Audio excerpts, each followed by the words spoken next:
Well, hello, guys. You're listening to Beauty Bytes with Dr. K, Secrets of the Plastic Surgeon. And today on the podcast is the Jessie Golden. She is a beauty. She's such an interesting lady. She's written a book called The Golden Secrets, and we're going to talk about her personal challenges with illness, optimizing her life, her glowing skin, and kind of achieving physical and spiritual wellness overall. Welcome to the podcast, Jessie. Thank you so much for having me. So, first, a little background. Tell me a little bit about yourself and introduce us as the audience. Yeah, so I grew up in Chicago. My mom had a dance studio, so I grew up dancing. Ballet was my life.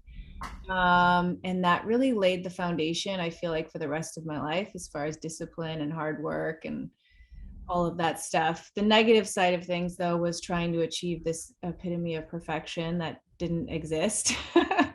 And then I started modeling. I made a living as a model basically my entire life, and then moved around a little bit. Moved to California, did some acting. Had my son at 25. He's now 17, and I became a yoga teacher, a holistic health practitioner, and dealt with some pretty unexpected illnesses. Got diagnosed with rheumatoid arthritis when I was 29, completely unexpectedly. And it kind of took me on this journey to seek health. So I share a lot of that in my book, The Golden Secrets to Optimal Health. And I also started a blog back then where I just started sharing things that worked for me. And that eventually turned into my skincare line, The Golden Secrets, as well. Amazing. So, you're a devoted mother, a model, you do hatha yoga, and you're a holistic health practitioner. All that's very multifaceted, multi-talented. Isn't that the way women are these days? It's like we do multiple things. You have to multitask to be a mother, I think, in this day. Oh yeah, for sure. Yeah, just being a mother in itself is multitasking. That's so true. And then I was reading the other day that women's brains require more sleep than men's because they're fully more active, like they have another level of metabolic activity higher than men. So that's why you need more sleep. So interesting. My husband was just talking about this the other day because he doesn't sleep well. And he's like, sometimes I just look over at you and I'm so envious because you're just like, ah, It's the sheer exhaustion of being a mom and running like a I whole. know. I'm like, I'm exhausted by the end of the day. I can't wait to go to sleep. Yeah, I feel like as women entrepreneurs, we run a business and we like do everything all day long. Then you come home, change into your second shift outfit and do it all over, like, running the household, the cooking, the cleaning, the children, the pets, everything. Sometimes after dinner, I hate to go to sleep with a dirty kitchen, so I'm like around, buzzing around, tidying, making things ready, and my husband is upstairs waiting to watch the next episode of our Netflix series, the While current. you're cleaning up, yeah. And he's always like, "Why does it take you 1.5 hours to get up here?" And I'm like, "You have no idea. Like the kitchen is just spotless when you come in the morning." Hey, I can't go to bed with a dirty. The good thing is, though, my son has been pretty good about doing the dishes, especially since the pandemic. We've been home like so much more, and that was like his chore. So uh, he's been doing that. Something very zen about doing the dishes. I have to say, you get a little lost in I just. agree. I agree. Yeah, I don't really mind it. Well, you suffered from rheumatoid arthritis, which is super debilitating. What was that like as a ballerina and a dancer, growing up as a dancer, and then suddenly not being able to move those joints with rheumatoid arthritis making you very stiff and inflexible? Yeah, I mean, I always say that rheumatoid arthritis is my greatest teacher. It's the most humbling thing that I've been through. I still deal with it. I think I was undiagnosed for a really long time because I was kind of used to being in pain, or as a single mother, always used to being tired. And I always had kind of an excuse as to why I didn't feel my best. Um, but not being able to move my body at my worst, I felt like the Tin Man, where I didn't walk for almost a year of my life.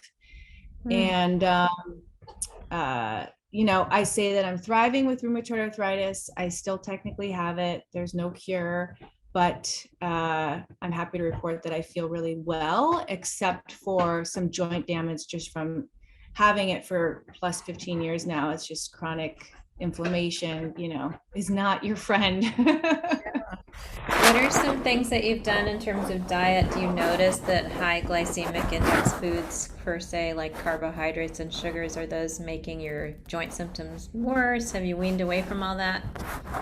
What I've noticed is I have to remain adaptable. I think anybody living with a chronic disease, you have to be open to new ideas, new diets. And what worked for me yesterday sometimes doesn't work for me today. So to answer your question, I've gone through every single type of diet there possibly is. And what I've noticed is just in general with everybody, I think the sicker you feel, the more strict you need to be. And when I'm feeling really good in my body, I can kind of cheat, so to speak. But having a chronic disease makes me a really sensitive barometer. So I don't really have the leisure of going too far off track because I feel it in my body right away. So it really keeps me in line. But right now, I don't have too many restrictions. I mean, I feel like I'm a very healthy eater in comparison to probably most people, just because I have to be. But I call myself an intuitive eater. I just kind of listen to my body and, give it what it needs, and then listen to its biofeedback and kind of go from there. Are you vegan or keto diet or doing anything in particular? What is your diet? Yeah, so I actually became a vegetarian when I was 11. I was vegetarian till I was about 25. And then kind of ate whatever I wanted. And then when I got diagnosed when I was 29, I went strict vegan. I went through all different types of healing diets, macrobiotics and through Ayurvedic diets, and just tried pretty much everything. And about 2 years ago, I started eating animal protein again. So I have no restrictions as far as that. So I've kind of come full circle. I'm really high on this ancestral diet, which is completely opposite to what I had been doing my entire life. What is that? It took a little bit of a learning curve, because I had made such a stance as a vegan and a vegetarian, and I still believe that diet is really good for a lot of people. My dog. It's okay. It's cute. Her puppy's joining us in case you hear any voices here that we can't filter. There's a gorgeous dog. Sorry, guys. But What is the ancestral diet? Is that like just very much like red meat and caveman? Yeah, kind of caveman, like nose to tail. Like I eat liver once a week. I'm even doing raw milk and raw cheese, eggs, basically everything that I had restricted most of my life, which is really interesting. I think liver is such a dense source of nutrition. Actually, any of these, solid organs that like typically people throw out and don't eat, but those provide the most mineral density and some of the nutrients that you just really can't get except from pills. Yeah. So, No, it's fascinating, like just how I feel too in my body. Taking liver, I was telling my husband, it's almost like a caffeine jolt. It really energizes you. well, you probably get an infusion of like B12 folate, and like all of us women are chronically anemic, so it's just like a boost of life, kind of. Exactly. Yeah.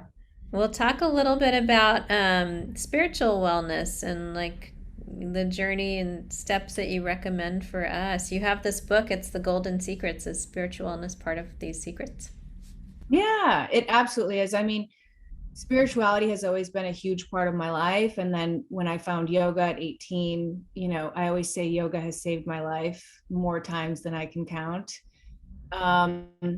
And when I was getting my certification in yoga was exactly the same time I got diagnosed with rheumatoid arthritis. So it's a really interesting story because when I went to go get my certification, looking back, I feel like I was kind of going in with my ego.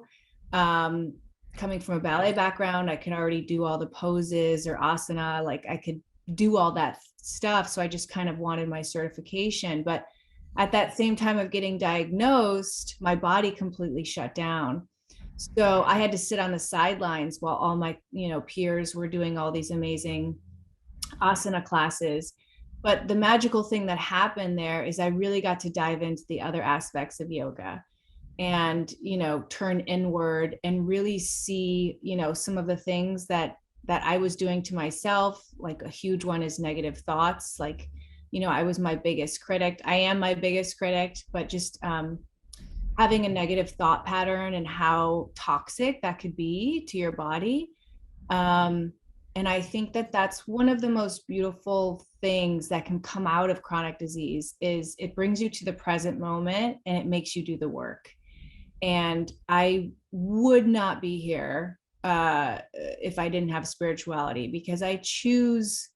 It's like a choice every day. I think everybody can relate. Like everybody has a reason why they could be sad or upset or, just kind of like give up and be lazy and lay in bed. But, we have to choose happiness in every moment. And spirituality, yoga, meditation, tuning in, those are all huge aspects of my life.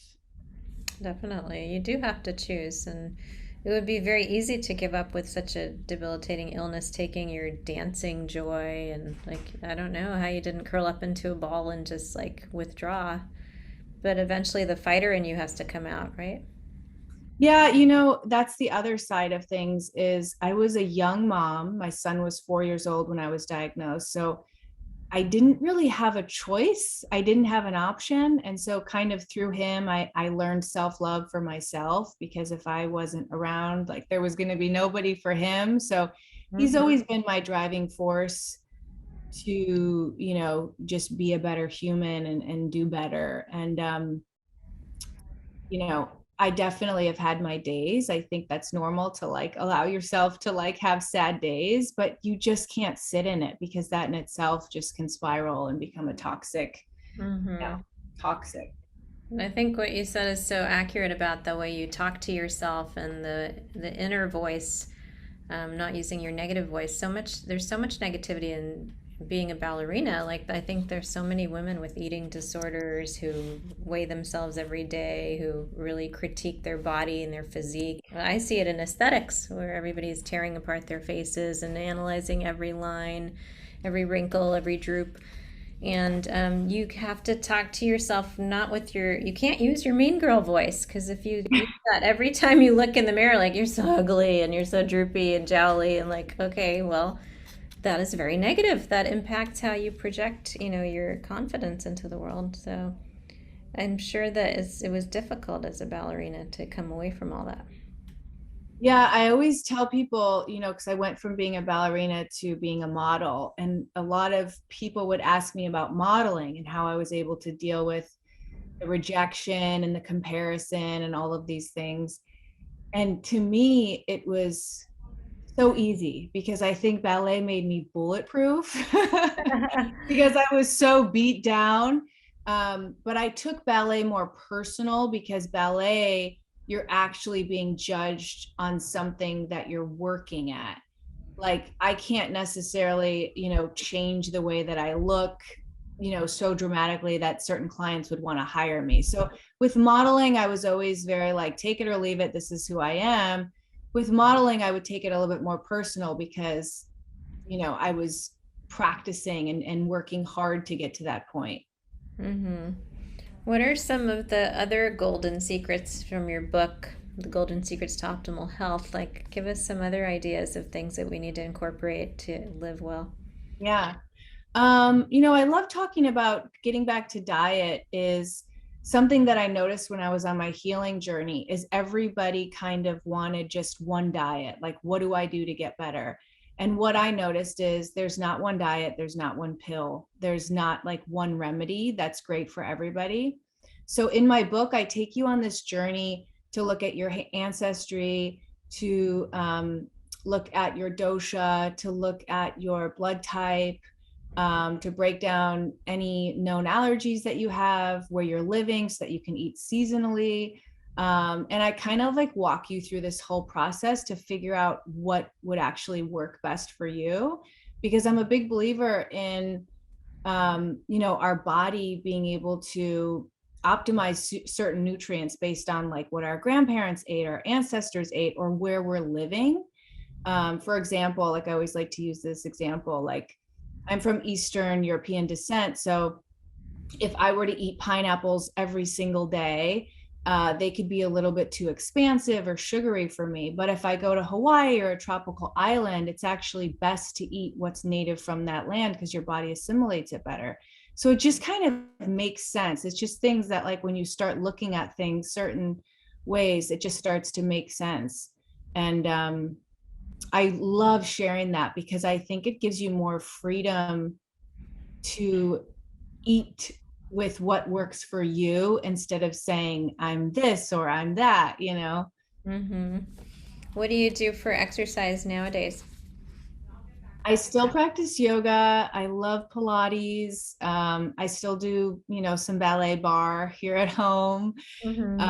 I love walking. I do some weight training, hiking. I mean, I'm pretty active. I feel like that's one of the things too, is like I kind of have to stay ahead of this disease by just remaining active, so it can't like catch up with me.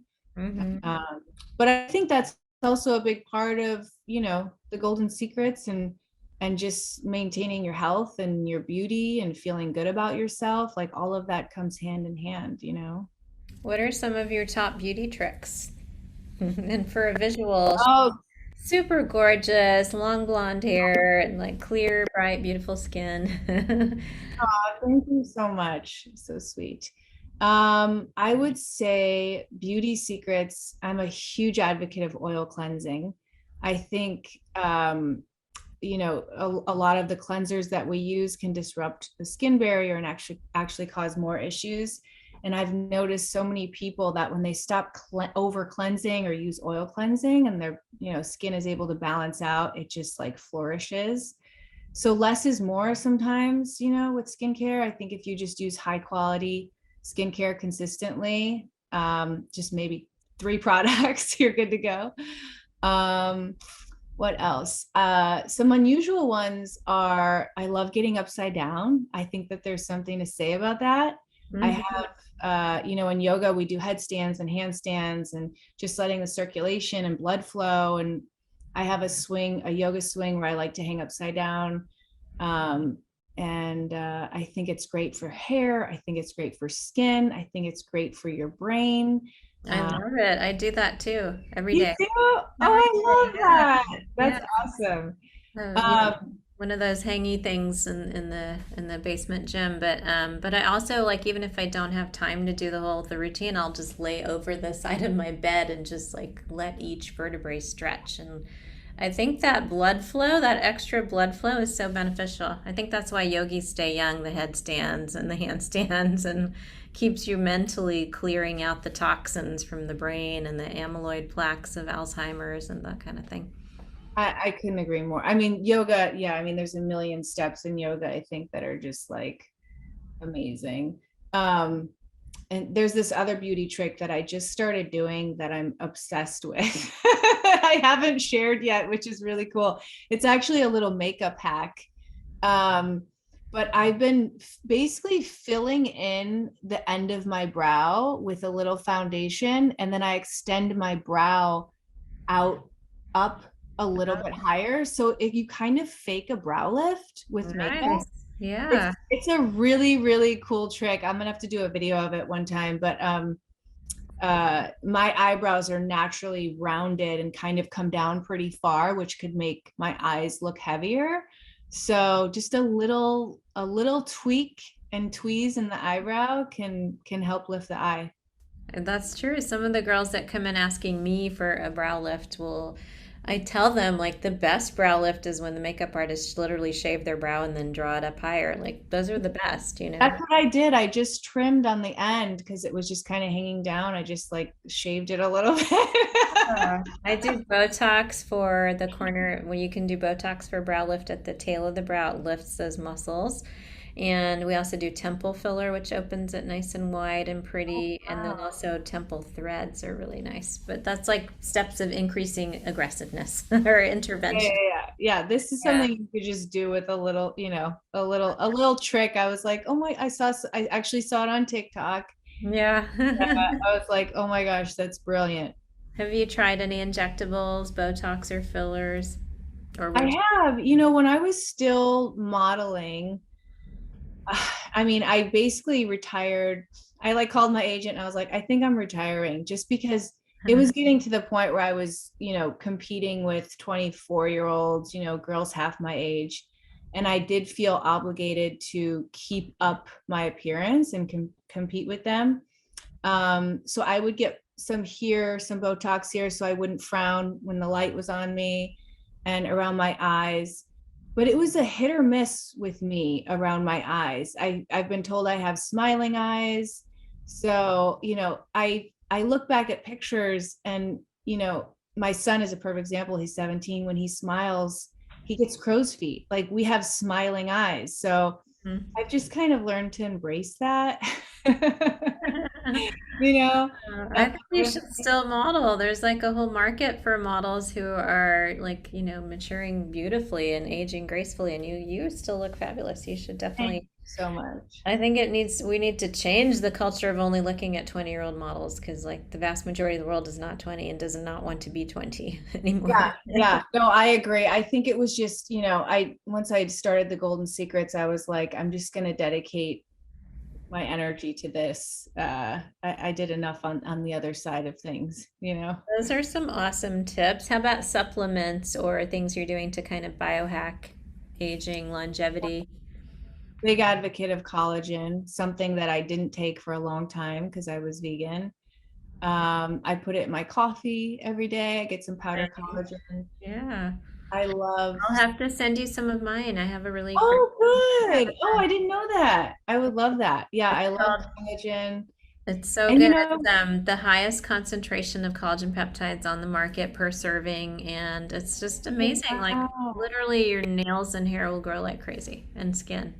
Yeah. So good. Yeah. And I just went through, I was very open about it on my social platform, but I just went through IVF. And one of the things that I was not aware of is your hair, I lost my eyelashes, my hair got weird just from all the hormones. And I was joking with my husband. I was like, my eyelashes is all I have left. Like, that's my feature. Like, I've always had great eyelashes. And as I age, I'm like, that's that there my eyelashes are still there. And I lost that, literally lost them during this IVF process. And it was really intense. And I started taking BioSil again religiously, and I swear by that product for hair growth. It really helped me. And then I just love really good vitamin C. I think just having the antioxidants, and I also take vitamin E as well for skin health. I think it's really good. Mm, amazing. Yeah. Well, these are all such wonderful secrets. I can't wait to dive into your book, The Golden Secrets, Secrets to Optimal Health. Thank you so much for tuning in with us today. And where can our listeners find you?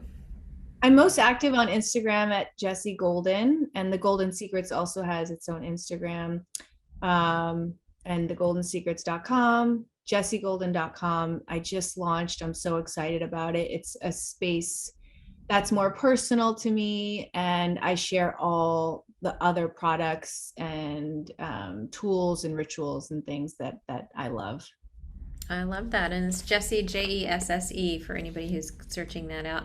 That's it for now, guys. Don't forget to find me on my Instagram. It's Beauty by Dr. K, DRKAY, doing amazing things with people's faces. And our website is the same, beautybydrk.com. That's where you can find our internal radiance beauty collagen, which is so good. I'm going to have to send you some. You'll love it. Every morning in your coffee. These are the simple habits that can really change how we age.